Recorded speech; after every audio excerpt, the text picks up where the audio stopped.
आचार्य कल्प पंडित टोडरमल जी द्वारा रचित मोक्ष मार्ग प्रकाशक ग्रंथ अधिकार 8वां। उपदेश का स्वरूप। जिनेंद्र भगवान के उपदेश 4 अनुयोगमय है, जिसमें जीवों की रुचि के अनुसार उसे अपने महान स्वरूप की ओर लेकर जाया जाता है। मूल में धर्म यह है कि हम स्वयं परमात्मा तत्व है, मतलब मैं एक्चुअल में भगवान हूँ, ये समझना ही धर्म है।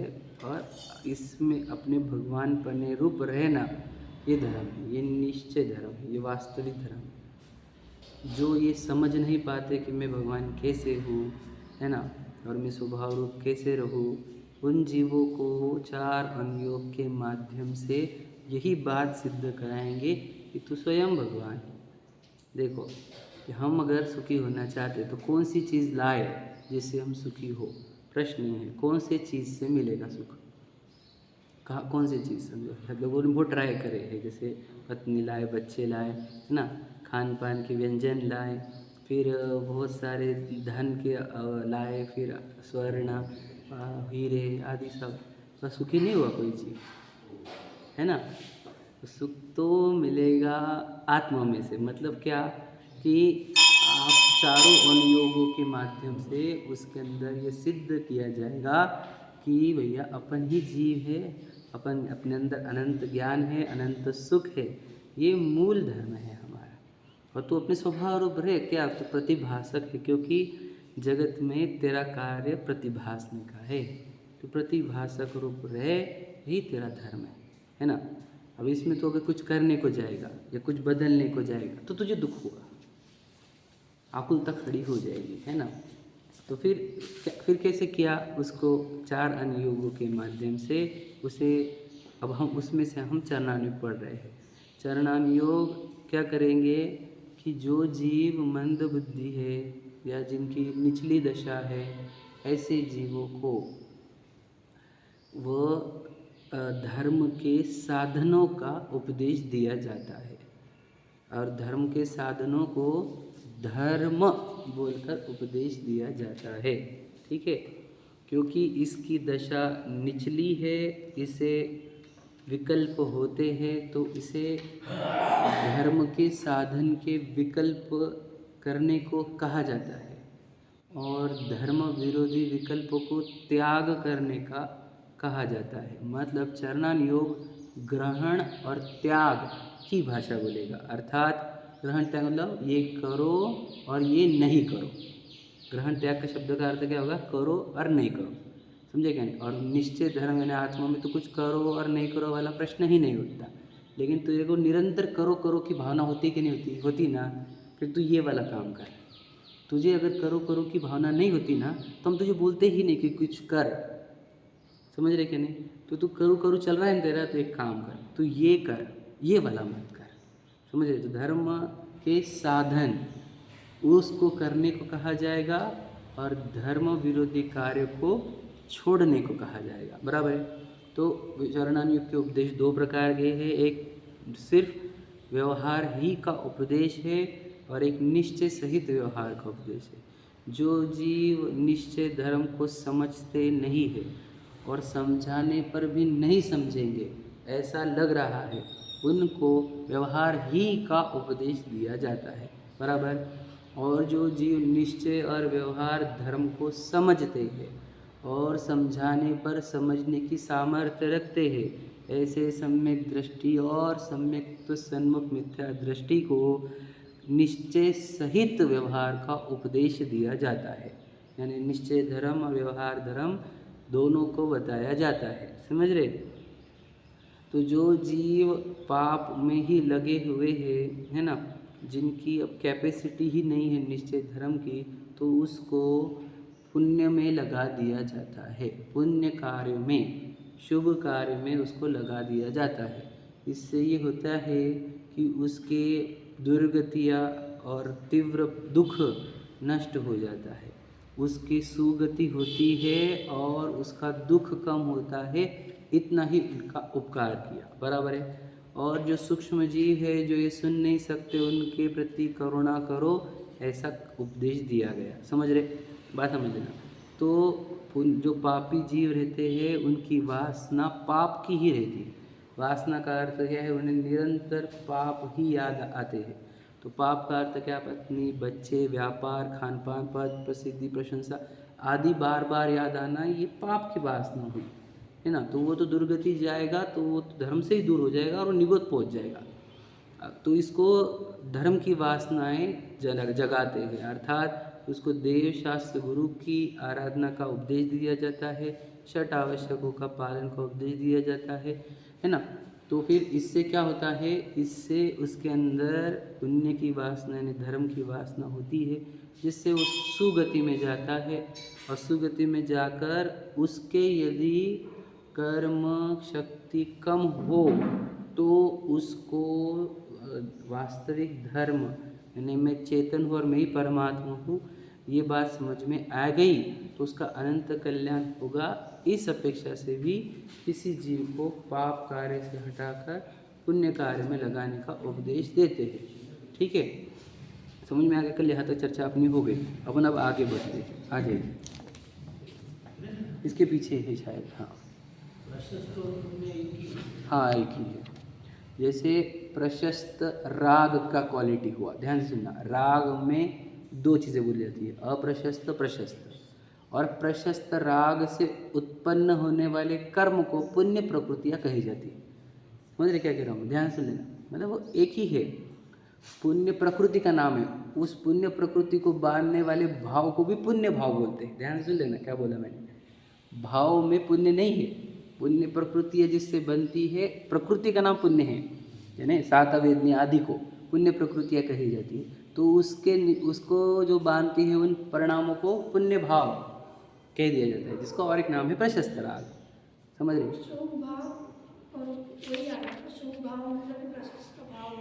हाँ बिल्कुल सही। देखो शुभ भाव जो होते हैं उसको दुनिया शुभ कहती है, वो स्वभाव रूप नहीं है, याद रखना।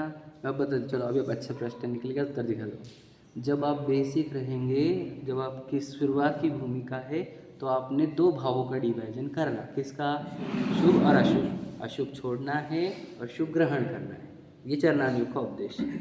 और जैसी तुम्हारी भूमिका ऊपर चढ़ेगी तो तुमने क्या करना चाहिए, नहीं वापस दो विभाजन है, बोलो नहीं, रुद्र शुभ शुभ हुआ ना, बराबर ठीक है। स्वभाव विभाव, ध्यान से लेना।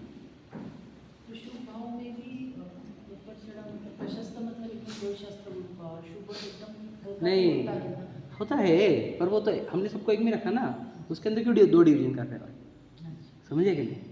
आगे चल के तुम्हारे को किस में जाना है, स्वभाव विभाव में। कि शुभ राग क्या है, चाहे प्रशस्त राग हो, मैं आपको बताऊँ वीतरागियों का राग है हमारे को, और हमारे को धर्म प्रभावना का राग है, विचार करो। और एकदम पवित्र परिणाम है, दुनिया प्रशंसा करती है जिसकी, लेकिन है विभाव। तो फिर आगे जब आगे स्टेज बढ़ती है तो हमने स्वभाव विभाव का विभाजन करना चाहिए। पहले हमने शुभ अशुभ का, याद रखना। जब तुम्हारे जीवन में अशुभ पूरे घट जाए और शुभ ही रह जाए, तब तुमने स्वभाव विभाव का भेद चालू करना चाहिए। और जब तो तुम्हारे जीवन में अशुभ है, तब अशुभ से हटकर शुभ में आने का, मतलब एक सिंपल अच्छे एग्जाम्पल है ये, आपको ध्यान में रखने का, ठीक है। बिल्कुल सही बात है। वो स्वभाव को शुद्ध भाव कहते हैं। वापस समझे, चलो और एक तो क्लैरिटी कर लेते हैं। स्वभाव विभाव का है ना, स्वभाव का अर्थ क्या है, स्व का भाव, निज भाव। तो निज, मेरा निज भाव कौन सा है, जो मेरे अंदर गुण है वो मेरा निज भाव है। मेरे अंदर ज्ञान गुण है और दर्शन गुण। तो ज्ञान दर्शन रूप रहना मतलब क्या, जानते देखते रहना, ये स्वभाव है। समझे क्या क्या, हमें जानते देखते रहना ये स्वभाव है। फिर उसमें प्रशस्त राग उत्पन्न हो गया, चलो मंदिर जी जाते, चलो ये कर ले। अब ये क्या हो गया, अभी विभाव हुआ। अभी मेरा स्वभाव नहीं है, ये मेरा विभाव है। मेरे प्रतिभाषा करना चाहिए था ना, पर मुझे विकल्प आ रहे, तो इसका अर्थ क्या, विभाव उत्पन्न हो गए। समझ रहे क्या कहा, नहीं समझा, देखो स्वभाव विभाव का अर्थ क्या? देखो प्रशस्त राग अप्रशस्त राग दोनों भी राग में आते हैं, दोनों विभाव है। पर ध्यान से सुन लेना आप, क्योंकि ज्ञाता दृष्टा होने में वहाँ पर विकल्प उत्पन्न हो रहे मुझे, तो वहाँ पर क्या हो रहा है, तो वहाँ पे आकुलता होगी कि नहीं? अच्छा, प्रशस्त राग में आकुलता होती कि अप्रशस्त में? ये सब पहले समझ लो ये। पहले समझना। फिर शुभ अशुभ का डिवीजन क्यों कर रहे? दोनों में जब आकुलता है तो अप्रशस्त में तीव्र आकुलता है, समझे कि नहीं? प्रशस्त में मंद आकुलता है, समझ रहे? पर आकुलता दोनों में है ना? तो प्रशस्त में मंद आकुलता है तो उसका भी त्याग होगा, है ना? तो वो निराकुलता को ही दूसरा वर्ड वीतरागता है, समझ रहे? तो वीतराग का अर्थ क्या हुआ बताओ? राग नहीं होना, प्रशस्त राग नहीं होना। मैंने आपको कल बताई थी एक बार, वापस एक बार बताता। मुनिराज जो घर से निकले हैं, समझ रहे, वो काहे के लिए निकले हैं ये बात बताओ। कल बताई थी मैंने, काहे के लिए निकले? मोक्ष प्राप्ति करने के लिए, 8 कर्मों का नाश करने के लिए। देखो साधु बोलते हैं उनको, साधु मतलब जो साधना करे, जो साधना चाहता है। तो हम पूछते हैं काहे की साधना चाहते हो? किसकी साधना? किसको साध रहे हैं? आत्मा को। ये भी बहुत बहुत ही बेसिक उत्तर है, गहराई समझना। आत्मा को साधने के लिए नहीं गए, स्वभाव को साधने को गए।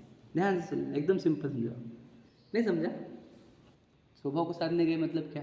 देखो उनको प्रशस्त राग तो बहुत थे, समझ रहे? स्वभाव प्रकट नहीं हो पा रहा था, जो उनको चाहिए कि मैं स्वभाव में रहूँ। हर अंतर्मुहूर्त में वो स्वभाव में जाते हैं, उसको 7वां गुण स्थान कहा जाता है। और फिर जब स्वभाव से च्युत होते हैं, प्रशस्त राग हो जाता है, वो 6वां गुण स्थान होता है।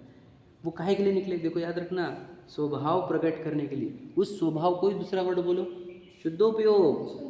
वो शुद्धोपयोग के लिए निकले, नहीं समझे? शुद्धोपयोग करते क्या? उपयोग में राग नहीं होना, वो शुद्धोपयोग। उपयोग मतलब क्या? जानना देखना। तो जब जानना देखना जहाँ रहे, प्रशस्त राग नहीं रहे, उसी को शुद्धोपयोग कहा जाता है। समझा? क्लियर? मुनराज निकले काहे के लिए है? बोलो काहे के लिए? शुद्धोपयोग भी कह सकते हैं आप, स्वभाव कह सकते हैं। स्वभाव की साधना के लिए निकले, निस्वभाव साधन द्वारा। डेफिनेशन याद करो, अरहंत की सिद्धाचार्य उपाध्याय साधु की। निज स्वभाव साधन, तो अर्थ क्या? निज मतलब मेरा, स्वभाव मतलब ज्ञान दर्शन, जानना देखना, उसकी ही साधना के लिए निकले हैं। अरहंत की परिभाषा में निस्वभाव साधन द्वारा 4 घातीय कर्म का क्षय करके। तो निस्वभाव का साधन करने से मतलब ज्ञान दर्शन को साधोगे तो केवल ज्ञान उत्पन्न हो जाएगा। स्वभाव के लिए निकले हैं वो कोई, या मैं आपको बताऊँ, ना उनको 8 कर्म नाश करने हैं, ना उनको मोक्ष दशा मतलब वो सिद्धशिला पर जाना है, बिल्कुल भी नहीं। सच बता रहा हूँ आपको, वे तो अपने स्वभाव रूप रहना चाहते हैं, क्योंकि स्वभाव में बहुत शांति है, बहुत आनंद है, निराकुलता है, समझे कि नहीं? निर्दोष दशा है। तो वो तो अपना स्वभाव प्रकट करने गए थे, उसके फल में उनके 8 कर्म भी नाश हो गए, उनकी सिद्धशिला भी हो गई, वो अलग बात है। क्या समझे? मतलब क्लैरिटी रखो अपने अंदर। तो फिर मुनिराज महान क्यों है? क्योंकि वो स्वभाव रूप परिणमते है। अब आपको समझ में आएगा कि मुनिराज कितने महान है, तो उनको स्वभाव रूप परिणमते आ रहा है और मुझे स्वभाव रूप परिणमते नहीं आ रहा, तो अब आपको आएगी उनका बहुमान अर्थ, तब चालू होगी भक्ति। समझे कि नहीं? उससे कोई भक्ति नहीं थी। मुनि भक्त में हम मुनि भक्त, हम मुनि भक्त। भैया तुम्हारे शब्दों से तुम मुनि भक्त नहीं होंगे। तुमको पता है मुनि क्या होते हैं? तो मुझे बहुत ही क्या कहे, हम अज्ञान दुनिया में इतना छाया है, समझे कि काहे से होगा? जब आपको ये पता चलेगा कि स्वभाव में सुख है। पहली बात समझ में, स्वभाव में सुख प्रकट कर नहीं पा रहा हूँ मैं तो, और मुनराज वो स्वभाव में रहते हैं, तो आपको समझना कि मुनराज कितने सुख में होंगे। तब आपको भगवान मुनराज और भगवान जी सुखी दिखेंगे, तब आपका नमोकार मंत्र सार्थक होगा। तो आपको नमोकार मंत्र सिर्फ एक फॉर्मेलिटी है, याद रखना। जब तक ये नहीं समझता तब तक सभी के लिए मैं हूँ तो आप, जो आपको समझ में आया कि स्वभाव में सुख है, तो स्वभाव रूप पूर्ण परिणमते हुए भगवान जी पूर्ण सुखी होंगे, और स्वभाव रूप अधिकांश रूप परिणमते हुए मनराज सुखी होंगे। और जो विभाव में वो कभी सुखी नहीं, मतलब 5 परमिष्टि के सिवा दुनिया में कोई सुखी नहीं, ये आपके अंदर बैठा, तो हम कहेंगे तुम सम्यक दृष्टि हो। समझे कि नहीं? कि वो अपने दूसरे भी तो सुखी होंगे ना, उनकी प्रॉपर्टी है ना, वो इंद्र है, तो उनके पास स्वभाव रूप नहीं परिणमते ना, तो किस रूप परिणम रहे? वो विकल्प रूप, राग रूप। तो उनको सुखाएगा नहीं, वो आकुलता, सब आकुलता वाले है पूरी दुनिया में, यार ना, है ना? सब जग देखियो छान, हमने छान छान के देखा है, सब आकुलता वाले है। देख लेना तुम, हमने बिलियनियर को देखा है, हमने करोड़पतियों को देखना है, हमने राजाओं को देखा है, हमने स्वधर्मेंद्र को देखा है, हमने सबको देख लिया, सब आकुलता से पीड़ित है। यार भगवान जी और मनराज वो जितना देखो मुनराज जितना शुद्ध उपयोग करते उतने निराकुल रहते हैं, और भगवान जी पूर्ण निराकुल है। इसलिए हमारे आदर्श 5 परमिष्टि, इसलिए 5 के सिवा छठवा चलता नहीं हमारे को ये बात ध्यान रखना। छठवा आज तक आया नहीं, चाहे वो पर आदिनाथ जी से आज तक हो, नमोकार मंत्र षटखंडागम में हो 5 ऐसो पंच नमो यारो, समझ रहे? ये 5 के सिवा कोई भी नहीं, क्योंकि ये 5 निराकुल जीव इस कैसे स्वभाव रूप परिणमते हुए जीव। क्लियर हो गया? बढ़े आगे अपन। क्लियर? ठीक, चलो। ये विकल्प के टाइम जब विकल्प होता है तभी वो जाना आगे गलत तो जाना, पर विकल्प हो रहे इसका अर्थ जानन जानन रुक गया, मतलब जानन जानन रुक गया। अर्थ क्या कि वो जो ज्ञान है वो राग माने ज्ञान में नहीं रहा, तभी राग की उत्पत्ति हो गई। अब राग का भी ज्ञान हो रहा है, ये बात सच है, लेकिन ज्ञान को शुद्ध नहीं कहा जाएगा। देखो समझे कि नहीं? उपयोग जो चल रहा है ज्ञान दर्शन, तो उसको शुद्ध उपयोग कहेंगे क्या? नहीं, क्योंकि उसमें राग उत्पन्न हुआ है साथ में, इसलिए उसको शुद्ध उपयोग नहीं, शुभ उपयोग कहेंगे। तो वो राग उत्पन्न होना वही छठवां गुण स्थान है, समझे कि नहीं? और वो राग उत्पन्न होना बंद हुआ तो वही 7वां गुण स्थान है। समझा? शुद्ध उपयोग का मीनिंग समझा? जिस उपयोग के साथ राग नहीं है वह उपयोग शुद्ध उपयोग है। निर्विकल्प अवस्था। वैसे अब निर्विकल्प का अर्थ क्या लगता है हमको? समझे कि नहीं? अब समझना नहीं, निर्विकल्प का अर्थ क्या लगता है? हाथ हाथ रखना, यह अर्थ नहीं उसका, याद रखना क्या बोल रहा हूँ मैं। ज्ञान दर्शन में विकल्प उत्पन्न नहीं हुआ, जानन जानन रहा, साक्षी रूप रहा, तो साक्षी रूप रहना यह निर्विकल्प दशा है। वहाँ पर जानना जानना बंद नहीं हुआ है, जानना जानने के साथ विकल्प नहीं है। निर्विकल्प का अर्थ हम ये भी ले लेते हैं कि जानना देखना ही बंद हो गया, मतलब समझ लेना थोड़ा सा और गहराई। आप नहीं समझते, मैं बताता हूँ आपको गहराई क्या है इसकी। जो पे कुछ भी नहीं है, कुछ भी नहीं है ऐसा नहीं है, ज्ञान दर्शन है, उपयोग है, लेकिन और कुछ नहीं है। समझे? उपयोग के साथ विकल्प नहीं है। देखो मैं आपको बताऊँ, हमारे को आज तक विकल्प से भिन्न उपयोग की अभी तक अनुभूति ही नहीं हुई है। क्या समझे? हम तो विकल्पों को ही आत्मा जानते हैं, नहीं समझे? सही है कि नहीं? राग को ही आत्मा जानता है। देखो बहुत से जीव तो शरीर को ही आत्मा जानते हैं, और थोड़ा सा अभ्यास बढ़ेगा तो राग को आत्मा जानने लग जाता है। अभी बताऊंगा यहाँ पर वो आपको चीज़, ये जो भी बोला चैप्टर वो यहाँ पर मिलेगा। देखो अपना 278 पर अपन पढ़ रहे थे, अपना नीचे से दूसरा पैराग्राफ पढ़ेंगे अपन, बराबर है? कल अपना हो गया था वैसे, है ना?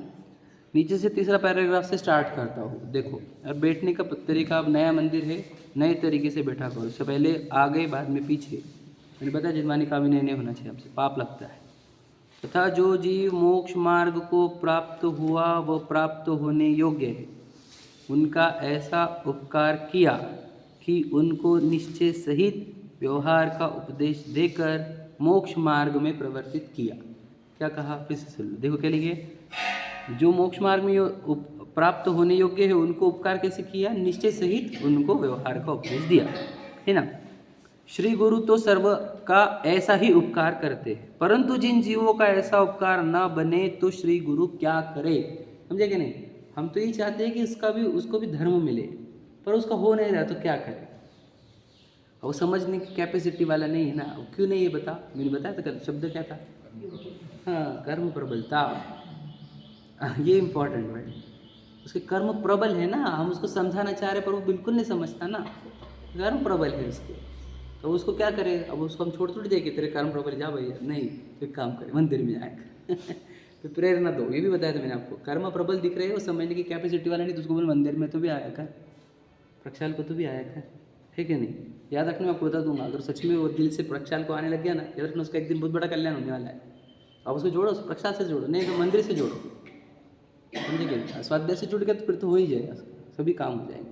पर आपको बोलना है कि प्रेरणा करो, जो भी आपको आसपास दिख रहे हैं, जो धर्म में नहीं आ रहे, जो मंदिर में नहीं आ रहे, वो कैसे जीव है बोलो? बेचारे। क्यों? कर्म प्रबलता के कारण, इसलिए उनको क्या करो? स्थितिकरण, मतलब क्या? आया करो, है ना? तो उनको स्थितिकरण करके उनको मंदिर में आने की, प्रक्षाल पूजन में आने की और स्वाध्याय में आने की प्रेरणा किया करो, समझे? ठीक है, अब देखो, जैसा बना वैसा ही उपकार किया, इसलिए 2 प्रकार से उपदेश देते हैं। समझ में आया? 2 प्रकार के उपदेश, व्यवहार ही का और निश्चय सहित व्यवहार का। आगे अब व्यवहार ही का उपदेश जो रहता है वो कैसा होता है उसका वर्णन चालू कर रहे हैं। देखो ध्यान से, वहाँ व्यवहार उपदेश में तो बाह्य क्रियाओं की ही प्रधानता है। क्लियर? देखो ध्यान से लेना, मैं आपको और एक बात बताई थी बहुत पहले, कुछ सालों पहले, सबकी बात बताता हूँ कि जो स्थूल बुद्धि के जीव रहते हैं, यानी मोटी बुद्धि के, प्राइमरी स्टेज है ना, वीक है जिनका ज्ञान, उनको परिणाम और अभिप्राय दिखता नहीं, उनको सिर्फ देह की क्रिया दिखती है। क्या कहा? ऐसे जीव कितने हैं तो आपको पता नहीं होगा, अनंत जीव ऐसी ही है। ज्ञान थोड़ा सूक्ष्म जब होता है जिनमानी के अभ्यास से, तब वो परिणामों के लेवल पर पहुंचता है। क्या कहा? समझेंगे नहीं? अधिकांश जीव क्रिया सही करने के चक्कर में परिणाम भी बिगाड़ देते, पता है आपको? ये भी देखे होंगे आपने उनको क्रिया है ना एग्जाम्पल समझिए, क्रिया सही करो, परिणाम बिगड़े। ऐसे है कि नहीं? दे टोडोमेजिन एग्जाम्पल कि उपवास करता है और बहुत क्रोध करता है कि नहीं? तो इसका अर्थ क्या कहना है कि बहुत से जीवों का ध्यान, अधिकांश जीवों का ध्यान देह की क्रिया के ऊपर ही होता है। तो उनको उपदेश कैसे करेंगे? देह की क्रिया के ही उपदेश देंगे। अब ध्यान ही उसका देह की है, उसको परिणाम दिखते नहीं, समझते नहीं, तो हम उसको क्या बोलेंगे? अब उसको नहीं बोलेंगे भाई अच्छे भाव कर, नहीं बोले मंदिर जाया कर। तो अच्छे भाव करने को बोले कि मंदिर जाने को बोला? समझे क्या लॉजिक? तो उसको ये बोलेंगे नहीं अच्छे भाव कर, हम उसको ये बोलेंगे नहीं, क्या करें? समझे क्या? जो बेसिक जीव है उसको ये नहीं बोल सकते हम कि अच्छे भाव किया कर भाई तेरा भला होगा, उसको क्या बोलने का? मंदिर में जाया कर। आप समझे क्या कह रहे होंगे? इससे क्या है? भाव अच्छे करने का हमने उसको उपदेश दे दिया, हमने सिर्फ उसको इतना बोला मंदिर जाया कर, चल मैं तेरे साथ चलता हूँ, मेरे साथ आया कर। समझेगा नहीं? तो और लगता है ना 8 दिन में तेरे साथ चलता, चल, ऐसा कुछ भी करके हमने उसको क्या करे? और उसके परिणाम सुधारने के लिए। देखो अब बताओ, आपको अनंत जीव राशि है, इतने से मनुष्य इतने से, और जैन तो उससे भी इतने से, आप समझ लो। और वो आया हुआ है जैन में, अब हमारा तो वो सोचो ये इतना पार करके आया हुआ है वो, और यहाँ से छूटा तो कहाँ जाएगा? निगोद में। तो फिर उसको क्या करें हम? उसको जैसे तैसे लाओ मंदिर में उसको। और आपको पता है यंगस्टर्स और अभी बच्चे तो पूरे धर्म से आउट हो रहे हैं, माँ बाप भी लेने पा रहे बच्चों को मंदिर में। क्या कहें हम, कैसे कहूँ? बहुत बड़ी विकट समस्या है। और मुझे सबसे ज़्यादा मूर्ख मैं लगता हूँ, मुझे इतनी चिंता होती रहती, चिंता से मेरे कुछ होगा नहीं, मालूम है, पर वो होती रहती है कि भाई धर्म का होगा क्या कैसे कैसे बढ़, आप धर्म नष्ट हो जाएगा थोड़े दिन में। तो इसलिए क्या कह रहे हम कि अब प्रेरित करो कि बच्चे हो, अपने बच्चे हो या आसपास के साधर्मी हो, बड़ी मुश्किल से तो मनुष्य में आए हुए वो जैनत्व लेकर आ गए हैं, उनको तो मंदिर में लाने की प्रेरणा करो। तो क्या उपदेश देंगे उनको? व्यवहार ही का, शरीर की क्रिया का। देखो क्या लिखा, बाह्य क्रियाओं का ही प्रधानता है, बराबर है? बाह्य क्रिया पे मन ऐसे चढ़ाओ चावल, ऐसे चढ़ाओ, ऐसे चढ़ाओ, ऐसे बोलेंगे हम उनको। क्या समझे? अक्षत को ऐसे चढ़ाओ, तो हम आपको बोलते भैया ऐसे बोला है, ऐसे मत चढ़ाओ आप समझे क्या? समझे? वो इतना क्या बोलते उसको, पेकुलर क्या रहता है वो, बहुत उसके प्रति बहुत जागरूक है वो, कि चढ़ाने कैसे अक्षर, ऐसे पर्टिकुलर। अब हम ऐसे चढ़ाते, बोले ऐसे नहीं चढ़ाते ऐसे चढ़ाते। अब क्यों? क्योंकि हमने जब उसको उपदेश दिए थे तो हमने उसको बोला था बेटा ऐसे चढ़ा। इससे क्या, अब हम क्यों चाह रहे थे ऐसा, हमने उसको ऐसा क्यों बोला, या किसी ने उसको ऐसा क्यों बोला, ये बात रहना कि वो बहुत भटका हुआ था ना, तो उसको कैसे तभी करके तू एक काम कर, अक्षत के टाइम पे ऐसे कर, पुष्प के टाइम पे ऐसे कर जो भी करने का मुझे नहीं पता, पर उससे क्या कर लिया, उसको हमने एक्टिव किया, हमने उसको सजग किया पूजन के कार्य में। समझे कि नहीं समझे? तो फिर वो पर्टिकुलर होगा कि इसमें क्रिया, अब वो क्रिया हम नहीं करते तो बोलते तो तुमको आते ही पूजा करते हुए।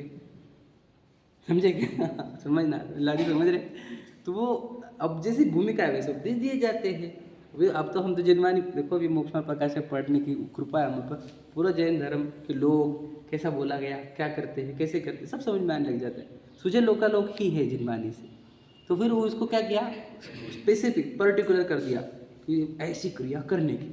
तो भैया फिर आते आते फिर कैसा, ऐसे ऐसे ऐसे, समझे क्या करेंगे, तो ऐसे ऐसे।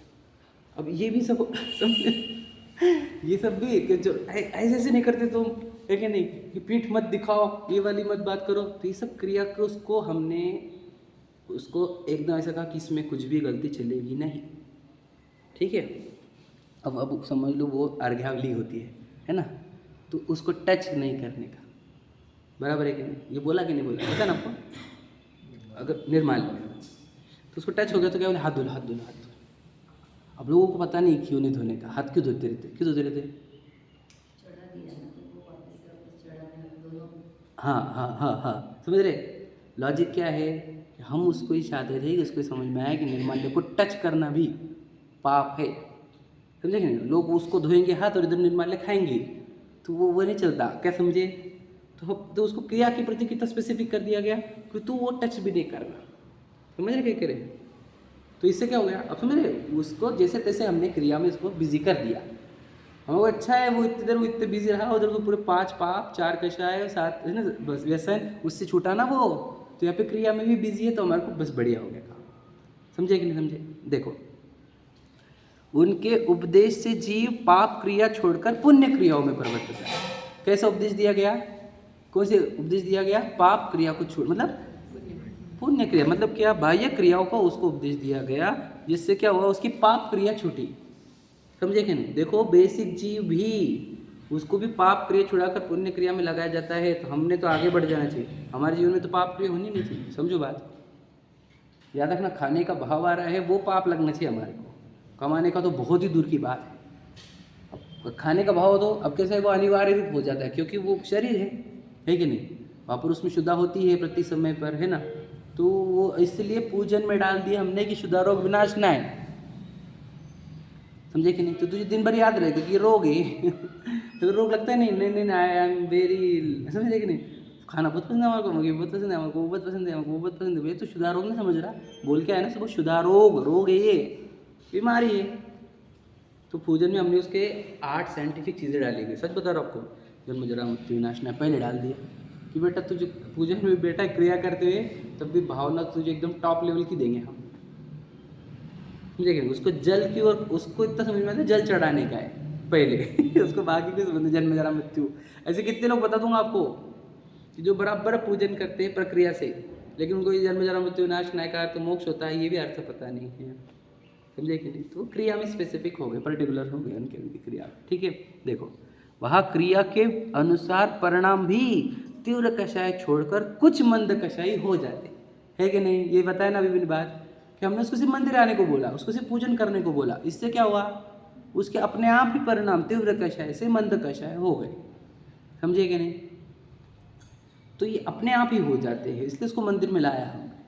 अब यहाँ पे मंद कषाय हो जाएगा तो अब वो थोड़ा बहुत सुन सकेगा हमारा धर्म का, समझे कि नहीं?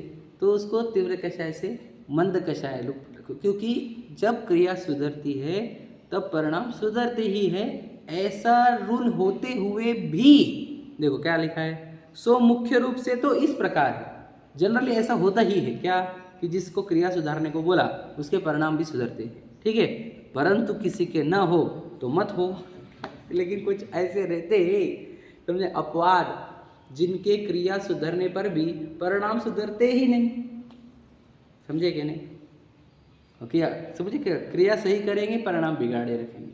हम तो चेहरे से चेक कर लेते हैं, किसी के चेहरे में प्रसन्नता नहीं दिखती, कषाय दिखती है ना, अलग ही प्रकार का एक्सप्रेशन, और वो सोचते कि धर्म के कार्य में भी ऐसे एक्सप्रेशन कैसे, ये वियर्ड, हाँ? अब तो विशुद्ध परिणाम होने चाहिए थे अंदर, और विशुद्ध परिणामों से चेहरा प्रसन्न दिखना चाहिए, कोई धर्म कार्य में भी ऐसे टेढ़े आड़े टेढ़े चेहरे मिले भाई, भगवान मेरे समझे कि नहीं? विशुद्ध परिणाम हो रहे तुम्हारे, तुमको वितराग जीव मिल गए, है ना? सोचो, मुझे तो डायरेक्ट वो भगवान दिखने लग जाता है मेरे अंदर का, और मुझे इतनी महान उपलब्धि हो गई यहाँ पर, मेरे अंदर की प्रसन्नता मेरे चेहरे पे झलकनी चाहिए कि नहीं? मतलब परिणाम विशुद्ध नहीं हुए, इसका अर्थ है क्या, समझे? क्रिया सही हो गई, मतलब हम दर्शन बराबर कर रहे, प्रॉपर 3 प्रदक्षिणा दे रहे, बेल बजा रहे, आदि आदि, है ना, अर्घ्य चढ़ा रहे हैं, लेकिन हमारे अंदर वो चेहरे पे वो प्रसन्नता नहीं है, इसका अर्थ क्या हुआ, क्रिया सुधरने पर भी परिणाम सुधरे नहीं, सही कि नहीं? अब तुम 3 प्रदक्षिणा ले रहे हो, ये परिणामों के साथ होना चाहिए था क्या, मैं 3 लोक के नाथ की 3 प्रदक्षिणा ले रहा हूँ, ये 3 लोक में सर्वोच्च है, यानी क्या, उत्तम है, समझे, लोकोत्तमा, लोक में आपको फील आ दी गई है, या ही नहीं, तो इसका अर्थ क्या, क्रिया सुधरने के साथ परिणाम सुधरे नहीं है। तो कोई ऐसे रहते हैं, अभी पंचम काल के एकदम प्रॉपर जीव है ना, पंचम काल के है कि नहीं? हम चतुर्थ काल के तो जीव है नहीं, एकदम छाट छाट के आए हुए हैं पंचम काल में, है कि नहीं? तो इसलिए वो देखता अब क्रिया तो बहुत जनों की अच्छी दिखती है हमारे को, लेकिन परिणाम नहीं दिखते। तो इसलिए याद रखना, क्रिया नहीं देखेंगे हम देखेंगे परिणाम। अब परिणाम दिखते कैसे बताओ? मुख्यतः से चेहरे पे दिख जाते। चेहरे की प्रसन्नता परिणामों की विशुद्धता दिखाती है। चेहरे पर 12 बजे है तो तुम्हारी कितनी भी क्रिया अच्छी रहने दो, फिर प्रभावना कैसी होगी बताओ? रोते हुआ चेहरा तुम्हारा, टेंशन वाला। फिर लोग कैसे अट्रैक्ट होंगे धर्म की ओर? तुम्हारे चेहरे पे प्रसन्नता आई तो लोग पूछेंगे ना कैसे क्या तो मतलब जिनमानी पड़ती भैया, हमारे कोई टेंशन नहीं है, हमको कछु भय ना रे, मुझे कोई डर ही नहीं, हमारे को ना डर है, ना चिंता है, ना आकांक्षा है, ना समझे आशा है, कुछ भी नहीं है। तो वो हमारा चेहरा सभी को अट्रैक्ट कर ले। क्या कैसे क्या इतना टेंशन के चक्कर में भी तुम इतने शांत हो? तो फिर वो समझे क्या क्या कह रहा हूँ? तो क्रिया सुधरने पर परिणाम सुधरने चाहिए। वो बोलते हैं कि जिनमानी के पन्ने पलट दिए सिर्फ, अगर परिणाम विशुद्ध नहीं हुए तो रविंद्र जी का कोटेशन है क्या? तो पन्ने पलटे हैं तुमने, है कि नहीं? तो परिणाम विशुद्ध होने चाहिए, पढ़ते हुए सुनते हुए है तो ये होना चाहिए। सो मुख्य रूप से तो इस प्रकार है, परंतु किसी के ना हो तो मत हो।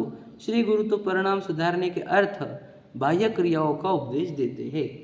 काय के लिए उपदेश दिया है? बाह्य क्रियाओं का उपदेश काय के लिए दिया है? तो अब ये बात समझे क्या हम कि मुझे आप बाह्य क्रिया क्यों सुधारनी है? परिणाम सुधारना। अब मुझे बताओ, परिणामों के सुधारने के लिए मंदिर में आए हैं क्या हम? ये ऑब्जेक्टिव लेके कभी आए थे क्या हम? प्रश्न है हमारा। वी आर नॉट क्लियर, समझे कि नहीं? हमें को पता ही नहीं है कि मंदिर में आते क्यों है। अच्छा, पानी छानते हो काय के लिए? जीवों की रक्षा, वही तो गलत बात है। आप समझे ही नहीं, वही तो बात बताना है मुझे। वहाँ पर भी समझना आप, परिणामों की पवित्रता कैसी होती है? उन जीवों को जब मैं जीव देखता हूँ, मेरे अंदर जब करुणा उत्पन्न होती है, वो मेरे परिणामों का सुधार है। तो क्रिया काय के लिए दी थी? परिणाम सुधारने के लिए। ये भी बात नहीं समझते हम, समझे क्या नहीं? कि तूने ये कैसे खा लिया, तेरे को पता नहीं क्या, ये ऐसे छुआ क्यों तूने, वो क्यों किया? परिणाम बिगाड़ बिगाड़ कर नहीं कर सकते, परिणाम को सुधारने के लिए कहा है। समझे क्या? क्रिया का ऑब्जेक्टिव क्या है? परिणाम सुधारना। याद रखना। अब मैं आपको बता दूँ, हमारे मंदिर जाना हो, पानी छानना हो या आदि आदि क्रिया हो, हम वो सब क्रिया रूप ही देखते हैं उसको, क्योंकि हम बेसिक लेवल पर है। हम बस क्रिया के लेवल पर काम कर रहे हैं। जो अनंत जीव है, जिनको सिर्फ शरीर की क्रिया दिखती है, परिणाम नहीं दिखते। हम भी अगर हमारे सिर्फ शरीर की क्रिया सही होती जा रही है और परिणाम विशुद्ध नहीं हो रहे, इसका अर्थ हम भी वही लेवल पर है। कौन से? शरीर के लेवल पर। शरीर तो मैं आपको और एक बात बता दूँ, मैं बहुत बार बोल चुका हूँ, शरीर तो रिफ्लेक्शन है। याद रखना, it is just an reflection. समझे कि नहीं? बस रिफ्लेक्शन किसी को कुछ भी नहीं हो, जो अंदर परिणाम चलते हैं वो रिफ्लेक्ट होते हैं। टेलीविजन स्क्रीन है वो, याद रखना। टेलीकास्ट क्या होगा? अंदर जो परिणाम है वो टेलीकास्ट होगा। तो आप टेलीकास्ट चेंज मत करो, टेलीविजन के स्क्रीन को मत छोड़ो, टेलीकास्ट जो हो रहा है वो चेंज करो। अगर टीवी को फोड़ दिया तुमने और चैनल बदल देते ना, आप समझेंगे नहीं। तो बहुत से लोग वो टेलीविजन से ही दुश्मनी कर लेते हैं। तो आपको भी शरीर की कोई चेंजेस नहीं करने, शरीर में आपको भावों का चेंज करना है। मेरे को एक बात बताओ, मुझे भगवान जी की महिमा आ गई तो मेरे हाथ कैसे रहेंगे? हाथ जुड़ जाएंगे मेरे। अब हमारे को क्या बोला? हाथ जोड़ो भगवान जी के सामने।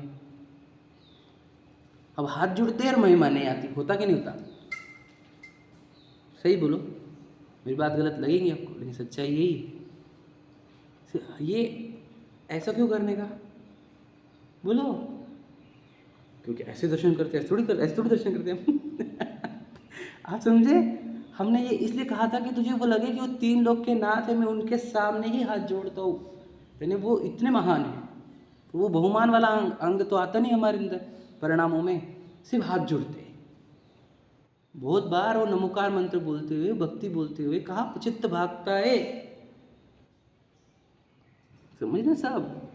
तो क्रिया ही काउंट की जाती है हमारे पास बस, और परिणाम को बिल्कुल इग्नोरेंस है। याद रखना, ये तो सबसे बेसिक लेवल होती है। किसकी? जो चरणान योग की, जहाँ पे लोग क्रिया में ही, जब जिनको क्रिया ही दिख रही है तो ये एक काम कर, क्रिया सुधार ले। तो क्रिया सुधारने का उपदेश दिया जाता है। ठीक है, पहला उपदेश तो ये क्रिया सुधार, समझ में? पहला उपदेश क्या? क्रिया सुधार। और क्रिया सही करने की फिर क्या? तो बोला है ना मंदिर में, तो बराबर तो हाथ जोड़ कर ही आएगा, तो झुकेगा ही। है ना, तो 3 प्रदक्षिणा लेगा, तो अष्टांग नमस्कार करेगा, समझ रहे कि नहीं, भगवान जी को पीठ नहीं दिखाएगा, अष्टद्रव्य से पूजन करेगा, जल के टाइम पे ये चढ़ाएगा, ऐसे चढ़ाएगा, ये सब प्रॉपर करने का एकदम सही बोल रहा हूँ मैं, इसमें तुम्हें कॉम्प्रोमाइज़ नहीं। जब तू परिणामों के लेवल पर आया क्या आया नहीं ना, तो फिर तूने इसमें कोई कॉम्प्रोमाइज़ करने की नहीं। समझ रहे कि नहीं क्या क्या हमने, ध्यान सुन लेना, मेरी बातें सब गहरी है, गहरे समझना, कोई कॉम्प्रोमाइज़ नहीं चलेगा हमारे। तो तू ऐसा कैसा भी नमस्कार कर ले अपने मन से, तो भी कभी 3 की जगह 2 ले ले, कभी 1 की जगह, है ना, कुछ भी प्रदक्षिणा ले, ऐसा नहीं चलेगा। तो झुकेगा कभी नहीं झुकेगा, है ना, ये नहीं चलेगा, प्रॉपर दर्शन करना पड़ेगा तुझे। और हम चाह रहे थे ये तो प्रॉपर दर्शन करते तेरे परिणामों में विशुद्धता आ जाए, उनका बहुमान आ जाए, वो नहीं आया तो फिर वो क्रिया ही हो गई। ठीक है, चलो। परिणामों के लेवल पे आने के बाद में भी क्रिया तो चलती ही रहेगी। हाँ, प्रश्न ये है, प्रश्न हम परिणामों के लेवल पे यार क्रिया को छोड़ दिए, चलेगा कि नहीं चलेगा? अरे समझे कि नहीं, वही से है ये लाइन, दूसरी लाइन आपको, मैं तो आपको बोल देता ना, आप अगर आप आगे बढ़ रहे हो तो आप क्रियाओं का टेंशन लो मत, आप परिणाम सुधारो, तो क्रिया ऑटोमाइजेशन पे। समझे क्या कह रहा हूँ मैं? जो क्रिया के लेवल पर है उनको बोलते क्रिया अच्छी कर, अच्छे से समझे क्या नहीं, उसको करना, क्योंकि उसको करने की है देह की क्रिया। और हम बस परिणाम अच्छे करें, क्रिया तो अच्छी होगी ही। कैसे क्या परिणाम अच्छे और क्रिया बुरी, मतलब सोचो मेरे को बहुमान आ रहा है भगवान जी का और मैं पीठ इधर मुंह करके देख रहा हूँ, ऐसा होगा क्या? सिंपल बात है वो, आप समझे? बहुमान के साथ यथा योग्य क्रिया आगे आएगी ही आएगी। तो फिर हम क्या कहेंगे, उसको बहुमान करने को बोलेंगे। जो परिणाम समझता है तो उसको बहुमान को बोलेंगे। देखो दूसरा लाइन, तथा निश्चय सहित व्यवहार के उपदेश में परिणामों की ही प्रधानता है। अब यहाँ पे क्रियाओं की प्रधानता नहीं है। क्या समझे, ध्यान से सुनना। अब 2 बातें, तो कहीं कहीं पे आपको ऐसे दिखेगा परिणामों की चर्चा ही नहीं, क्रिया ही क्रिया बोल रहे हैं। वो इसलिए बोला जा रहा है क्योंकि वहाँ के लोग क्रिया के ही लेवल पर है अभी, समझे कि नहीं समझे? तो उनको क्रिया के लेवल के ही उपदेश दिए जाते हैं और कहीं कहीं फिर परिणामों के उपदेश दिए जाते हैं। क्यों? क्योंकि उनकी क्रिया के ऊपर की लेवल है। तो वहाँ पर प्रधानता किसकी रहेंगी? परिणामों की। वो बोलेंगे तेरे पूजन, तूने उपवास किया लेकिन तेरे परिणाम क्या थे वो मैटर करेगा हमारे को। और पहले क्या बोलेंगे, उपवास कर, दिन भर एक भी पानी की बूंद भी नहीं जानी चाहिए। तो पहले उपदेश क्या दिया जाएगा, पानी की बूंद भी नहीं जानी चाहिए, तूने खाने का विचार भी नहीं करना चाहिए, मंदिर में रहना चाहिए, आदि आदि जो भी मुझे नहीं पता। ठीक है, तो पहले तो उपदेश यही दिया जाएगा, समझ में रहे। और बाद में जब उसका वो अच्छे से उपवास करने लग गया तो बोलेंगे परिणाम क्या चले दिन भर। क्योंकि हम देखें ना कितने लोग प्रॉपर उपवास करेंगे लेकिन परिणाम देखेंगे किधर की किधर। तो फिर उसको क्या उठाते ऊपर से, क्या अपने परिणाम मैटर करेंगे, नहीं तो ये तो लंघन हो गया, ये पढ़ा ना अपन ने। तो ये लंघन नहीं चलेगा, उपवास कर, तो फिर उसको आप ऊपर के लेवल पर उठाते। तो पहले क्रिया सुधारने को कहा जाता है, फिर परिणामों को। तो यहाँ पे निश्चय सहित व्यवहार का उपदेश होता है, उसमें क्या होगा, उपदेश कैसा होगा, परिणामों की प्रधानता वाला, परिणामों की प्रधानता वाला। देखो उसके उपदेश से तत्व ज्ञान के अभ्यास द्वारा व वैराग्य भावना द्वारा परिणाम सुधारे। ठीक है, देखो और वहाँ परिणाम के अनुसार बाह्य क्रिया भी सुधर जाती है। क्लियर है कि नहीं? आगे होता है लेकिन 2 चीज़ें हैं, तत्व ज्ञान और वैराग्य भावना। 2 बातें थी, तत्व ज्ञान वैराग्य भावना, इसके द्वारा परिणाम सुधरते हैं। अब तत्व ज्ञान और वैराग्य भावना से परिणाम सुधरते कैसे, बताओ? तत्व ज्ञान ये कहता है कि अपन चेतन तत्व है, इसमें अपने देह भी अपनी नहीं है। तो संयोग और पत्नी बच्चे गाड़ी बंगली कहा, वो तो लॉजिकल, मतलब बिल्कुल भी सही नहीं बैठ रहे। अगर मेरे होते तो मेरे साथ चलते ना, कितने लोगों का छूटता हुआ देखा हमने, नहीं देखा क्या? जिसके पूरे शहर में नाम है, जिसकी 2-4 पीढ़ियाँ खाएगी, है ना, प्रसिद्धि इतनी है, परिवार इतना बड़ा, ऐसा व्यक्ति भी जब झटकों में जा रहा है तो इतना सर्व कमाया हुआ क्या काम का आया? ये प्रश्न तो उठना ही चाहिए लॉजिकल। क्या वो नाम आया, साथ में की फैमिली आई, कि पैसे आए, कि कौन आया? तो तत्व ज्ञान आपको क्या बताएगा, इस दुनिया में मेरा परमाणु मात्र भी नहीं है, जो आचार्य कुंद, एक मिट्टी का कण भी नहीं मेरा है। ये हो गया। और फिर वैराग्य भावना बोले कि तू लगा किधर है जब तेरा कुछ नहीं है तो, समझे कि नहीं? यहाँ की पद प्रसिद्धि तेरी नहीं ना, छोड़ ना, फिर किस बात का राग चल रहा है? ये खाने का, वो शरीर खा रहा है, उसमें आकुलता तुझे हो रही है, तो इसका राग छोड़ शरीर का। अरे भोग तो आकुलता उत्पन्न करते, शरीर इतना गंदा। अब क्या होता है, ये उपदेश से, तत्व ज्ञान और वैराग्य भावना से फिर उसको लगता है कि यार कोई अपना है नहीं, संसार शरीर भोग बुरे है, फिर किधर जाने का? तो देव शास्त्र को भगवान ही है अपने, तो जिन्होंने मुझे भगवान बताया। अब उसके क्या हो गया, अब इसको भय मानने लगे पूरी दुनिया मेरे कोई नहीं, पत्नी भी मेरे को वो दिख रही है स्वार्थ के सगे, बच्चे भी स्वार्थ के सगे दिख रहे, समझे कि नहीं? तो अब मुझे लग रहा है कि मेरा अगर कोई रिलेटिव है एक्चुअल में तो भगवान जी है, मतलब इससे मैं रिलेट करता हूँ, क्योंकि मैं जी वो जी एक्चुअल रिलेटिव तो ये है, जैसे बेसिक लेवल पर बता रहा हूँ मैं आपको। तो उसको पत्नी बच्चों से ज़्यादा महत्व तो भगवान जी का आ जाएगा उसके जीवन में, और इसके निमित्त से क्या होगा, उसके पैर अपने आप देव शास्त्र गुरु की ओर जाएंगे कि नहीं जाएंगे? समझे कि नहीं समझे? समझे भैया? तत्व ज्ञान और वैराग्य भावना जब अपने अंदर उत्पन्न होगी तब आपको पता चलेगा कि दुनिया में अपना है कौन, ये तो सब झूठ है, ये रिश्ते नाते। फिर मुझे सत्य की ओर कौन लेके जाते? देव शास्त्र गुरु। मतलब मेरे लिए उपकार है तो देव शास्त्र गुरु है। जब ये हमारे अंदर परिणामों में, अभिप्राय में जाएगा तो अपने पैर अपने आप देव शास्त्र गुरु की ओर नहीं जाएंगे क्या? ये प्रश्न पूछता हूं मैं आपको, क्या? तो फिर भगवान जी के पास आना पड़ता है कि सहज आते हैं, ये बताओ। समझे? उसको देव दर्शन को बोलना पड़ेगा, अरे आज जल्दी जाने का है, रोज का दर्शन का नियम लिया है, ऐसा थोड़ी रहता उसका। तो लगता है कि यार कहाँ जाऊँगा मैं, उधर यहाँ से जाऊँ कहाँ मैं, ठगों की टोली में जाऊँ क्या? अब झूठे और ना उनके चक्कर में ये मनुष्य बहुत बर्बाद होने के चक्कर में है मेरा, समझे कि नहीं? महान अवसर आया है, सुवर्ण अवसर, समझे कि सब सर्व ओर से अवसर आया है, ये अवसर चूकने योग्य नहीं है, ऐसे कहा ना हमारे को। तो कहना क्या है फिर, ये अवसर चुकेगा किसके आधार से? इन्हीं के वजह से चुकेगा मेरा ये अवसर, तो इनसे दूर रहो। तो ये जब अंदर बैठता है, ये तत्व ज्ञान और वैराग्य भावना बैठाती है अंदर, और फिर क्या हो जाएगा, अपने आप क्रिया सुधरेगी। मतलब क्या, वो देव शास्त्र गुरु के निकट ही रहेगा, उसको ना वो शादियाँ पसंद आएंगी, ना वो इवेंट्स पसंद आएंगे, कुछ पसंद नहीं आएंगे उसको। ये झूठे लोग, दो अज्ञानी मूढ़ी जीव, वो यार अपन इधर उधर नाच रहे पागल जैसा, मूर्खता नहीं है ये? और हमको अनुमोदना करेंगे भाई तेरा सुखी संसार, क्यों? कौन हुआ संसार में सुखी? हम तो ये नहीं करेंगे भैया, ना मैं चावल फेंकूंगा कभी, ना मैं वो दो लोगों को अनुमोदना करूंगा। भैया आप लोग नहीं जाने वाले, आप क्यों जाए वहाँ पर? मनुष्य भोज के लिए आए होगे मैं, बताओ? तो उसकी क्रिया सुधर गई कि नहीं सुधर गई? उसको अच्छा लगता ही नहीं वहाँ पर, क्या डांस कर रहे लोग, शरीर दिखा रहे पागल जैसे। तो उसके दोस्त एक्शन इधर उधर हाथ पैर कर लेने को वो डांस बोलते, कैसे? मूर्खता नहीं है?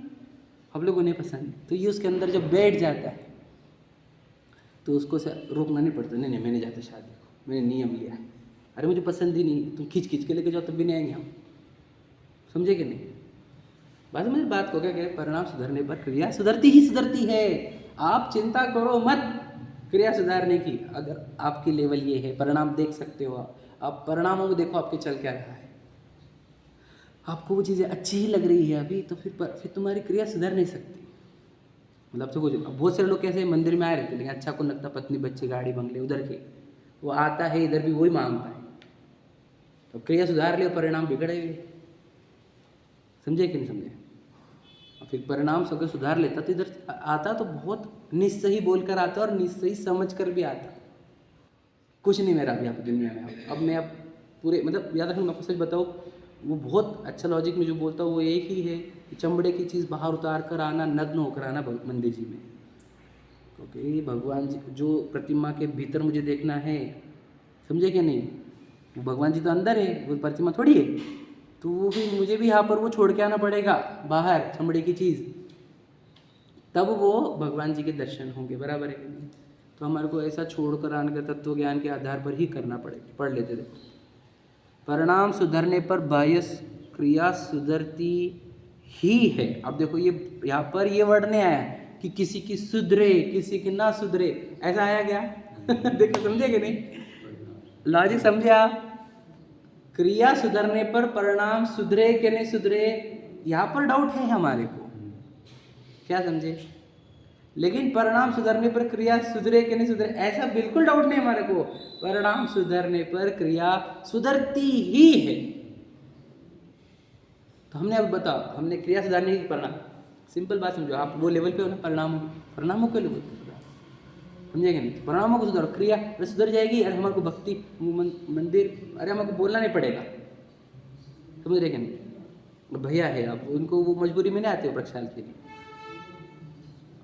अंदर से ही उनके है क्या नहीं। वो कोई आ कोई नहीं आओ कुछ नहीं, जब वो है उनका सहूलियत आते ही है। तो ये क्या है, अभी सहजता से आए, क्योंकि अंदर परिणाम वैसा है, इसलिए आना सहज होता है। अब जिसके अंदर परिणाम नहीं तो उसको तकलीफ हो जाती है।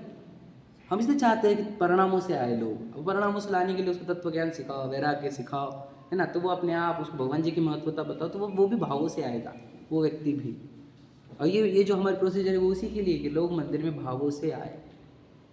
मंदिर बनाया हमने, अब क्या करना पड़ेगा, भव्य मंदिर बनाया, भव्य भावना भी भाव समझे कि नहीं। लोगों को भव्य बनाओ, उनको मंदिर की महत्वता बताओ, तो फिर मंदिर सार्थक हो जाएगा हमारा। मंदिर में आने वाले व्यक्ति कैसे चाहिए हमारे को, पूरे पवित्र भावना से, मतलब परिणाम सुधारने पर क्रिया सुधरी हुई लोग चाहिए हमारे को। सिर्फ क्रिया सुधारने के लिए मंदिर में ना आए, इसलिए ये सब चीज़ें आप लोगों को कोट करके रखनी पड़ेगी। यहाँ पर परिणामों की विशुद्धि के लिए आए हैं हम, समझे कि नहीं, समझ रहे। आगे देखो, इसलिए श्री गुरु परिणाम सुधारने का मुख्य उपदेश देते। समझ में आ गया, मुख्य उपदेश क्या आएगा आपको, परिणाम सुधारने का, ठीक है। और हमने अभी देखो, हम कितने प्रोसीजर आज तक कितना जीवन खपाया हमने किसमें, क्रिया सुधारने पर, बराबर है। तो क्रिया सुधारने पर इतनी मेहनत करनी पड़ती तो भी सुधरती नहीं, और परिणाम सुधारने पर एक भी क्रिया की ओर ध्यान देने का नहीं, और अपने आप क्रिया सुधरती रहती।